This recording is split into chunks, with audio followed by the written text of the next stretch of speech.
မြောက်ဝါလေးဟာအဲ့ဒီရေကန်ထဲမှာအင်မတန်အနေကြီးတဲ့တရဝါတစ်ကောင်ပုံအောင်နေတယ်ဆိုတာကိုကောင်းကောင်းကြီးသိထားပါတယ်ဒါကိုသိရတဲ့တင်သူကကွန်ကိုခင်ခေါင်းရေစင်းကူးချင်လာအောင်ပနက်နဲ့ဆော့ပေးခဲ့ပါတယ်ဒါပေမဲ့နောက်ထပ်ဖြစ်လာမယ့်အရာကတော့မြောက်ဝါလေးကိုယ်တိုင်တော့တစ်ခါမှမတွေးမိခဲ့တဲ့အရာမျိုးဖြစ်နေပါတယ်ဘာလို့လဲဆိုတော့ကွန်ကိုဟာတာမန်တရဝါတစ်ကောင်မဟုတ်တာကြောင့်လေတုကိုနှာခေါင်းလေးနဲ့တစ်ချက်ရှူကြည့်ုံတင်တဲ့တင်ဘာကိုမှမကြောက်မရွံ့ပဲရေထဲကိုလှမ်းဝင်သွားခဲ့လို့ပါပဲ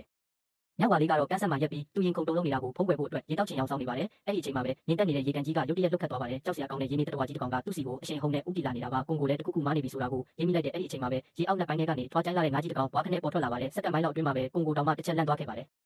အကွက်မြင်သွားတဲ့မြောက်ဝါလေးလည်းလှည့်ပြီးအသက်လူထွက်ပြေးပါတော့တယ်ဒါပေမဲ့ပြဿနာကဒီတိုက်ပွဲကရေအောက်ထဲမှာဖြစ်တော့မှဖြစ်ပြီးကွန်ကိုကတော့ကုန်းပေါ်ကဘရင်ဖြစ်နေတာပါပဲအဲ့ဒီငါးကြီးကကွန်ကိုရဲ့ကိုမှကတ်လိုက်ပြီးရေအောက်နဲ့ကြီးရဲ့ကိုဆွဲခေါ်သွားပါတော့တယ်ကွန်ကိုဒေါသထွက်လာရင်ဘယ်လောက်တောင်ကြောက်ဖို့ကောင်းလဲဆိုတာကိုအဲ့ဒီငါးကြီးခမများမသိရှာပါဘူးတစ်ဖက်မှာလည်းမြောက်ဝါလေးကသူ့ကွက်အောင်မြင်သွားပြီးအမှတ်နဲ့ထွက်ပြေးနေတော့နောက်တစ်စက္ကန့်မှာပဲသူ့ရှိတဲ့ကိုလေးလံလာတဲ့ပစိန်ကြီးတစ်လက်ဝုန်းကနေကျလာပါတယ်သူဘာလို့ရမှန်းမသိဖြစ်နေတော့မှပဲကွန်ကိုကအဲ့ဒီငါးကြီးရဲ့ခေါင်းကိုကိုယ်ထဲကနေဖြတ်တောက်ပစ်လိုက်တာကိုမြင်လိုက်ရပါတယ်အဟောဖို့ကောင်းတာကကွန်ကိုဟာသူ့ကိုအပြစ်မတင်တဲ့အပြင်ရှိကနေလမ်းပြဖို့အတွက်တောင်လက်ဟန်ချေဟန်နဲ့အချက်ပြလိုက်ပါသေးတယ်သူတို့နှစ်ကောင်ကဘာမြေရဲ့အောက်ခြေအနက်ပိုင်းစီကိုဆင်းသွားလေလမ်းကပို့ပြီးတော့ကြောက်စရာကောင်းလာလေပါပဲနောက်ဆုံးအောက်ခြေကိုရောက်သွားတဲ့အခါမြင်လိုက်ရတဲ့မြင်ကွင်းကြောင့်ကွန်ကိုတယောက်ဆွန့်သွားခဲ့ရပါတယ်သူ့လိုမျိုးမြောက်တွေအများကြီးဟာတန်ချီချင်းတွေခက်ခံထားရပြီးပင်မဆင်းရဲလာတဲ့အလုပ်ကျန်းတွေကိုအတင်းကျပ်လုပ်ကင်နေကြရတာပါမြောက်ဝကြီးတကောင်မောပန်းပြီးလဲကျသွားတဲ့အခါစစ်သားတွေကတနာညာမှုမရှိပဲရဲရဲဆက်ဆက်ဝိုင်းရိုက်ကြပါတယ်ကွန်ကိုကရှေ့ကိုတက်လာပြီးအဲ့ဒီမြောက်ဝကြီးစီကိုလက်ကမ်းပေးလိုက်ပါတယ်အဲ့ဒီအချိန်မှာပဲအဲ့ဒီနေရာရဲ့အရှင်သခင်အစ်စ်မှန်ဖြစ်တဲ့စကားကင်းဟာသူ့ရဲ့ပလင်ပေါ်ကနေဆင်းလာခဲ့ပါတယ်မြောက်တွေအားလုံးလည်းကြောက်လန့်တကြားနဲ့သူ့ရှေ့မှာဥညွှတ်ကြရပါတယ်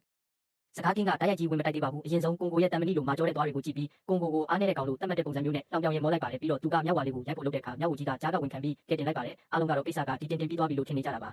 ဒါပေမဲ့ဒေါသပေါက်ကွဲသွားတဲ့စကားကင်းကမြောက်ဝကြီးကိုကန်ကြောက်လိုက်ပြီးပုတ်ပွက်ဆူနေတဲ့ချော်ရည်ပူတွေထဲကိုတက်တက်ကြီးပစ်ချလိုက်ပါတယ်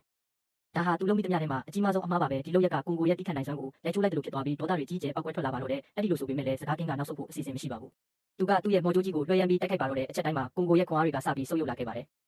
အဲ့ဒီနောက်မှာတော့ကွန်ကိုကမိုးချင်းတန်လို့ဟိဟောက်လိုက်ပြီးသူ့ရဲ့ခွန်အားရှိသမျှနဲ့စကားကင်းကိုမချီကာမြေကြီးပေါ်ကိုဝုန်းကနေဆောင်းချလိုက်ပါတော့တယ်စကားကင်းလည်းတိုက်ရိုက်ရှင်တိုက်ရင်နိုင်ဖို့မလွယ်ဘူးဆိုတာကိုရိပ်မိသွားပါတယ်ဒါကြောင့်သူကသူ့ရဲ့နောက်ဆုံးကွက်ကိုထုတ်သုံးလိုက်ပါတော့တယ်